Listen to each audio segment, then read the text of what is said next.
In January of 2025, a high school football coach in Ocala, Florida, was arrested after police say he crossed the line with one of his own students. James Ford III, a 43-year-old assistant coach, claimed he was just being a mentor, but investigators say months of messages and secret meetings told a very different story. By the time this interrogation begins, detectives already know far more than he realizes. All right, so why do you think you're here today? My relationship with some of the girls. Okay, what does that look like? From the outside, you would think it's weird something going on, but I've been a coach in 5 years, and it's like they can confide in me as well as the boys. Okay. Like, excuse me, like it looks weird, but like they come to me with problems and just confide, and because I'm easy to talk to, and Sure. the boys do it too, and I'm there for them basically. How long have you been coaching out there? This will be my 5th year. 5th year? Okay, Yes. so you've been out there for a long time, seeing a lot of kids coming and going. Yes. Okay. And do you do that full time or do you do something else? No, I work. I work for the city of Ocala. I drive garbage trucks. Okay. How long have you been doing that? 5 years, 5 years. Okay. He doesn't deny contact. Instead, he describes himself as being too friendly, a phrase he will return to repeatedly as the interview continues. Ford quickly frames himself as a mentor and father figure, emphasizing his 5 years as an assistant football coach and the trust students placed in him. Okay, so I know you said you believed you were here because of some inappropriate, possibly people think is inappropriate with the girls. Is there any girls in particular? Yes, well, am I allowed to say the name? Because I don't want to. Yeah, absolutely. It's Okay. Kennedy, okay. And then are these girls, how do you, I mean, because I know you said football, do you guys have like a football, like a girls, like a flag football? We have a girls flag football team. Okay. One of the girls plays flag. She also plays tackle football. Oh, okay, wow. Yeah, so it's just, I've been a father figure. Like, I lost her father. Okay. And even her grandmother, I'm really close to her grandmother-in-law, and she comes to me all the time to appreciate what me and some other coaches have done for her, been there, the stuff, to be in that role. And like our previous head coach did ask, do she have to worry about that? And the other coach like, no, it's like she lost her dad. He's like a real father figure to her. And it's just like outside looking in, you would think, because it's weird, because that's not my child. I have a son that goes. Oh, okay. And even the kids, some of the kids say that's Coach Ford's other bonus daughter. So it's like that. And that's referring to, okay. And how about? She's a football player. She comes to me with her problems, and she just made a flyer for me for flag football. So like she calls me Unc, and all as well as stuff, and call me Unc. They'll call me Unc. Okay. And like when they have problems, they'll come to me. We try to still on the right path. Now I talk to them and give it to them like they're all my kids. Right. So. Yeah, because it's tough out here. Yeah, so. And I don't want to sugarcoat nothing to be soft on them because I don't want to see them get taken advantage of. And right. So we do kind of talk, and so if some kids do hear us talk, it's kind of how I would talk to my own kids. Okay. And then how about? Same with Unc, that's same as Dad. Same? Okay.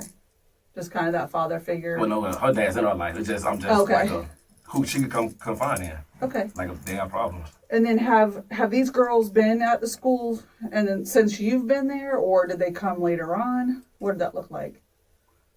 Like, have you had interaction with them for, 4 years? No, or? I met them. Okay. Yeah. So just at the actual school itself? Yeah. Okay. And the boys are the same. Like I have one player, he says I'm more of a dad to him than his own dad. Okay. And so it's just like I'm mentoring basically. Well, I thought I was doing right, but yeah. And I know like when you have teams and stuff, you have to keep in contact with your players and things like that. Do you communicate with these girls at all on, like a cell phone, or is it on an app or? Nah, they'll text me, Coach Ford, I need or like their problems, or can I talk to them about this? Can I help them out with this or this and that, or stuff like that. Okay. From his perspective, these relationships were built on guidance and protection. But under Florida law, being a coach places him in a legally defined position of authority, and that distinction does not protect him. It actually increases criminal liability. So you have the team's contact numbers, they have yours, and there's just general conversation back and forth. Okay. At any point in time, has there ever been, and it's like, we know these, girls these days, is there any time when any of this conversation maybe went a little differently than it should, or something that might not be No, ma'am, but if you was appropriate? look at it and don't know the ends of it, you would think that they'll come hug me and be up under me and stuff like that. So it looks weird because the trainer said something but it's not like that. Okay. And then how about on the text? Anything on that end that you've had to maybe shut down or No, something? Nothing's popped up on their end or on your end? Nope. Okay. All right.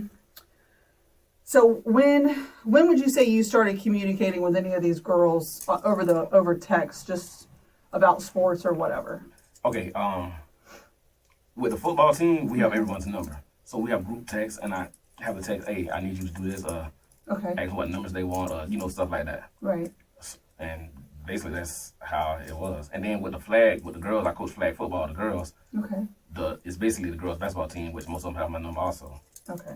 And like they'll text me, coach. I'm sorry, I cut you off. No, you're They'll fine. text me like, coach, for when this flag starts, so I text them the schedule. Practice starts this date or whatever like that. Okay. And I know you said you felt like people at school maybe felt a different way. When did you get knowledge that something was maybe being said? Well, last year coach asked, did he have to worry about? And the coach said, no, it's fine. Okay. And the trainer, she was kind of skeptical.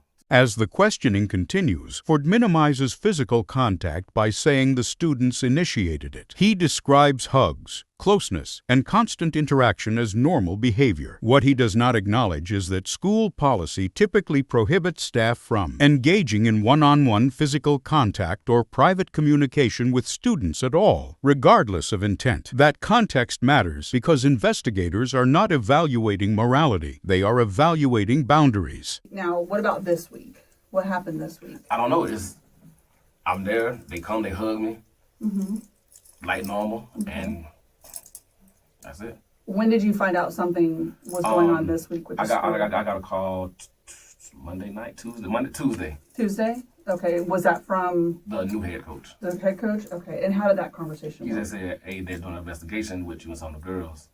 I'm like, what you mean? Like, I've been like this with, and just said they're doing an investigation. Okay. Like something was said, somebody went back and said they're not comfortable around me from something being said, but how we talk to them is like we're talking to our own kids. So I don't know if another Right. student probably heard it, thought it was inappropriate, and it wasn't comfortable, or one of the boys maybe liked the girls and saw it. I mean, I don't know. Not sure. So I want to talk a little bit about, okay, so dealing with her, is there any reason why she might think that you're something more than a coach to her? An uncle maybe. Just an uncle? Okay. And when you say uncle, what does that look like for her? Like, how do you feel like an uncle, or how would she feel like you're an uncle? Like, she'll hug me, come from the side, hug me, and like if she have problems with boys or whatever, because they've called me plenty of times about trouble with boys. I don't want to see them get taken advantage of, or just out doing stuff. It is what it is, and you know, just getting taken advantage of, basically. Okay. Has there ever been anything on your end that would lead you to believe that you're acting as something other than a family member or a mentor, as you describe yourself? Like for Christmas, I bought them all Christmas. Okay. Asked them what they wanted, cause I bought them what I didn't get them everything on the list what they wanted, but I told them that to be the person like her parents didn't want to go to her to a camp in Orlando. Who's that? Okay. I went with her to the football camp, talked to the coaches for them. In place of, stuff like that. Okay. And have you ever sent any of them money? I know you said you bought gifts and things. Yes. I mean, they're called. How about money-wise? Yes, if they can borrow have $10 for food, or $20 for this, or $50 for this, or for food, basically. Okay. I'm like, yeah, I got you. I'll feed you, because that's what we do. I feed you. I don't have no problem with feeding you. I don't want you to be hungry. Yeah, no, absolutely. And how would that look? Like, did you give them cash, or was it through Cash App? Yeah. Okay. I really carry cash on me. Okay. Yeah, I don't think anybody does. Yeah, I don't even know the last time I even had cash on me. Okay. So like I said, I wanted to talk a little bit about, okay, because there's just some concerns that people have, okay? I can see why. Okay. And that's what I was just kind of trying to get from you. Why so much with more than anyone else? Why people would be concerned? She the one, like if I'm there, she'll come up and hug and stay around. I don't see her, so I go to the weight room. Okay. But yeah, she always comes up, hugs me, asks how I'm doing, we talk whatever, and if they're working out or whatever, she's gonna stop what she's doing, come hug me, and ask how I'm doing. When Ford admits to texting students outside of group chats, the focus shifts. Private messaging removes supervision, and detectives treat that as a key escalation point. His explanation remains consistent. He says he was checking on them, making sure they were safe, and trying to keep them from being taken advantage of. But intent does not override responsibility, especially when the relationship centers heavily on one student. And with, has there ever been anything that someone would consider inappropriate that's happened Maybe between how we hug and how you we, and her? Maybe how like we hug, like she'll hug, and I guess like from Any type of kissing or anything like that no, someone might no. see? Okay. I guess how we talk to him. I guess basically someone heard it. Okay. Then that's why we're here. And like I said, Mr. Ford, I appreciate you speaking with me. Oh yes. Right. And when I talk with people, I always, I want to be honest because I'm always looking for honesty. Right. And I know right now you're not quite being 100% honest with me. I mean, talk to me. We're here for a reason. I know. We're both adults. Like we never. I mean, I've never done nothing with her. Okay. Now, when you say nothing, what does that mean? No sexual stuff whatsoever. Okay. Hug and kiss on the cheek like I kiss all of them on the cheek. Like, hug. You all right? You good? Mm-hmm. That's that. Okay. So you don't think there's going to be anything or evidence of anything any different? As far as, I mean, we probably, me probably text a little more. She'll ask how I'm doing, ask how she doing, act like I ask all of them. Yeah, you good? I check on them. Okay. Or whatever. Do you ever let anyone else use your cell phone? Oh yeah, I let kids have my phone all the time. Okay. Yes. All right. So, and that's what I want to talk a little bit about. Yes, okay? kids have my phone all the time. Yeah. So. Is your phone password protected? It is, but once I get there, I open it, and because Coach Ford, I can use your phone. I Okay. use my phone. Okay. The interview That's takes a fine, more okay. serious turn and when like I Ford said, Mr. Ford, I discusses appreciate giving you gifts speaking and with money. me. While he describes this as helping with food or necessities, investigators often view financial support in these cases as grooming behavior, a way to create dependence or deepen emotional bonds. That pattern becomes harder to dismiss as coincidence the more details he We're shares. here for a reason. Okay. So, like when you're in school, you say you unlock your phone and you'll hand it to the kids to use. Okay. Is there any reason why maybe they might pretend to be you? It's a few boys like it. Mm-hmm. And like they mentioned, like, dang, she always run Coach Ford. Why do all the girls always run Coach Ford? Yeah. Do any of these kids ever take your phone home at nighttime? No. Okay. So that would be like a school hour, typical day text. Okay. So there's text messages at night between you and Kennedy. Yes, ma'am. I'll take them. We text. Like I'll text all the girls. Okay. We have to talk about that. Okay, that's fine. That's why we're here. Okay. I'm not trying to trip you up. None of that. Okay. I'm completely honest with And I think you know where we're at. you. Mm-hmm. And I just want to know how did we get there? That I don't know. Man, Because she's a child. sorry, Right? I'm being too friendly with them. Yeah. I'm being too friendly. Like, I don't want to say it. Like, I help with grandmother consent. I help them pay for her to get an abortion. Like, stuff I shouldn't be doing. Like, I'm just too nice. And Yeah, that's way too nice. that's what I'm saying. You'll put yourself in Yes. predicaments, and that's kind of Where I'm you've at gotten now. yourself into a predicament. Yes. And I've never been in no trouble whatsoever. 43 years old on this earth. Because I have all of the text That's fine. messages between you and starting from February of last year. Okay. You and I both know what's in those text Oh, messages. yes. Ford then admits to kissing students on the cheek and allowing them to use his unlocked phone. These admissions directly contradict earlier claims of firm boundaries. Letting minors freely access his phone also complicates his later attempts to distance himself from specific text messages. The most revealing moment comes when Ford acknowledges helping pay for an abortion. He frames this as kindness, but legally, it establishes deep involvement in a minor's private life, far beyond anything associated with coaching or mentorship. Like, I've sent her songs and verses and Okay. yeah. And what else? Like, I've never sent no pictures. Well, I mean, no. You have. Like my birthday stuff and like I've sent all the Sure. kids, stuff like that, but nothing explicit. Okay. So, excuse me. Yeah. No, that's okay. Take your time. If you need to take a drink, you can. Oh, I'm good. Right. Okay. What about the sexually explicit conversations between Oh, you? with song verses, that I shouldn't have. Yeah. They're not all song What song verses. is? Listen, I know some songs. Okay. Yes, ma'am. And they're not all song verses, Yes. are they? Not all of them. Okay. So talking about, wanting to taste her and. Well, that was a song verse of Trick Daddy. So. Okay. And she replied with a no, but I can. Yeah, I just started laughing. But yes, I shouldn't have said some of the stuff I'm saying. Like, even at the school, I shouldn't be saying some of the stuff I be saying because I'm just so comfortable around them. Yeah. And just.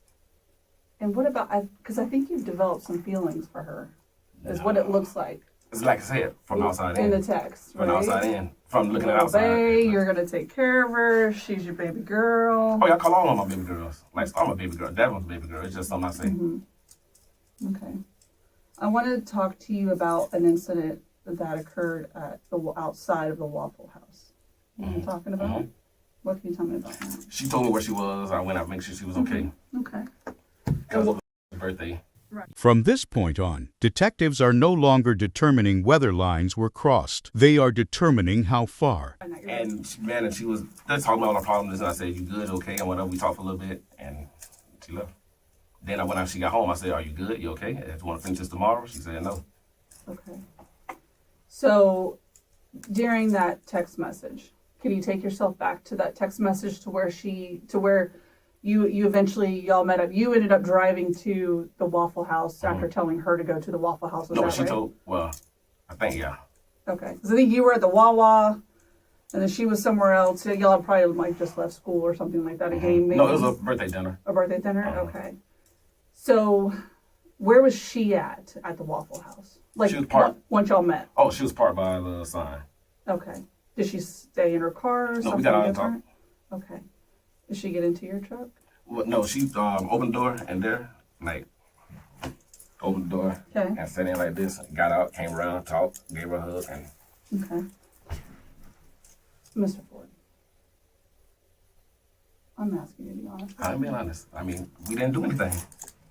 That context leads to the meeting outside the Waffle House. This was not a school function, a practice, or a supervised environment. By traveling to meet a minor alone, Ford exposed himself to an additional felony under Florida law, traveling to meet a minor for sexual purposes, regardless of what ultimately happened. Did she offer to do something to you? She and not until that to saying it, but she didn't just come out and say whatever, but you can tell, like, you know how to read between the lines. Yeah. Yeah. Yeah. So, at that time in that incident, okay, did she perform oral sex on you? She tried. She almost did. She almost did? What does that look like? Walk me through that. She said, "Okay, let me start it," and no. Okay. So, would know, like, did the act begin and then it was... It started to begin, but then I had to, because I'm like, you're a child. Stop it. Yes. Okay. All right. And would you say that's the only sexual conduct that yes. you had with her? Yes. Okay. And then, I know we had talked a little bit before about, was there some kissing and stuff? Maybe one time, like in the locker room? No. Something happened with... Locker room? Locker We're never alone with those girls in the locker rooms. Okay. There's always a coach there there's always somebody there. When asked directly about sexual contact, Ford admits the student attempted to perform oral sex and claims he stopped it. While that distinction may matter to him personally, legally it does not. Attempted sexual activity with a minor still qualifies as sexual conduct under the statute. I know where this is going with it. Am I going to get booked for... You are going to be placed under arrest. And this is going to be for... It's going to be a sex offense involving a minor. It's a minor, so I have to register and... At this stage, the interview shifts from investigative to procedural. Detectives explain the charges: unlawful sexual activity with a minor, offenses by an authority figure traveling to meet a minor, and misuse of electronic communication. All that now. But it's going to depend on where it all goes. Now, but potentially, yes, sir. Yeah, I'm not going to lie to you. Yeah, that's fine. Will I lose my job? Like, I'm going to be booked all weekend, right?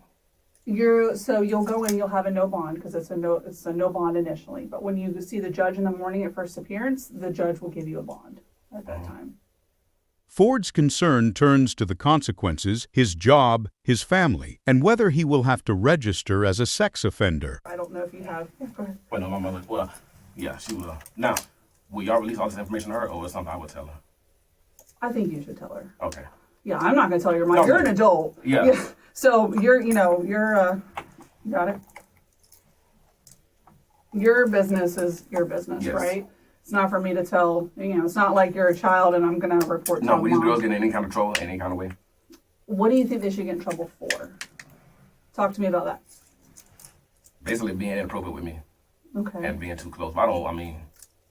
No, you're a dad, right? That's the bad thing. You're a dad. Yes. So let me ask you this. You said you have a son, and he's same age? 17. 17? So let's role reverse. I would, okay? yes. I just want you to kind of see it from a different point of view. Would you want your son? Do you think that your son should be held accountable for behaviors when there's an adult that clearly had a lapse of judgment as an adult and in my eyes took advantage of a child? I see what you're saying. Right?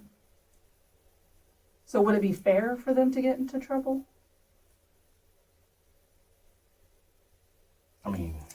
No, not really. Or should have Mr. Ford said, this isn't right. This isn't right. I shouldn't do this. Yeah. Right? You're a mentor. You told me you're a mentor for kids. Yep. That's why I'm just wondering what happened. Nice young man. You got a good job. And that's what I'm afraid of, losing There's everything. a lot of women out here. Yep, that's what I'm afraid of, losing everything. Yeah. Which could possibly be what might happen. My Potentially, job, yeah. my job, I don't know. yeah. It's not a good situation to be in. Yeah, it's not with kids. No. And I've been coaching at this for years. Yeah. So I know we have I'm going to end up writing a search warrant on your cell phone. Okay. Am I going to find anything else with No. any other juveniles, minors? No. Nothing else like that is No. going to be anywhere? I can go ahead and search it now. No. Okay. All right. So you want to give consent to search your phone? My consent means I'm telling you to. But if not, you have a... Yeah. If you want to sign a consent form, we'll get you signed the consent form and we can do that. If not, we just write a search warrant on it and go from there. And that'll take how long? It depends. It depends on how much data is on your phone. Right now, it'll be seized as evidence anyway. So I'm sorry, go ahead. No, no question. So if I get found out tomorrow, I'm not able to take my phone. No, sir. No. Now, how would...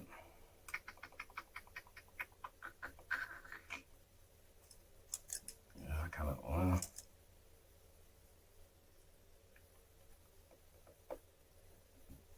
I see what you're saying. Yeah, and we'll do this. I'll just write a search warrant on it. That way it's easier. It's, we'll get it knocked out that way.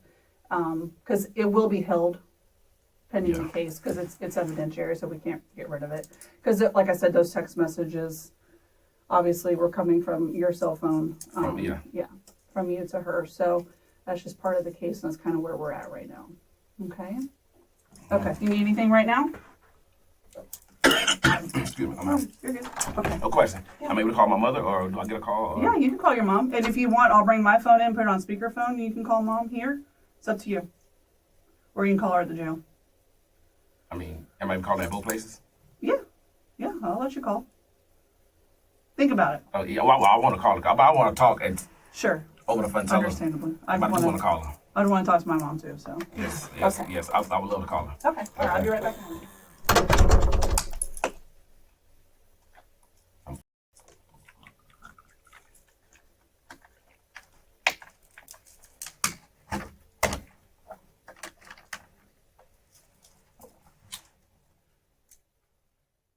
One of the final moments comes when the detective asks him to imagine the situation involving his own son. For the first time, Ford does not redirect blame or reframe the behavior. He acknowledges that responsibility rests with the adult. We're here now, like I said, just gotta pray and first offense, and this is what it is. I would rather be having a dope charge. Yeah. Than kids, I know. Yeah. Yeah, it's not a fun thing, I'll tell you. Oh my goodness. All right, Mr. Ford, let me get that paperwork done so we can Thank you get you out of here, okay? Thank you so much. Yes, sir. After his arrest, James Ford was fired from his coaching position and banned from campus. Prosecutors later dropped one communication-related charge, but he pleaded not guilty to the remaining felonies and is expected to return to court.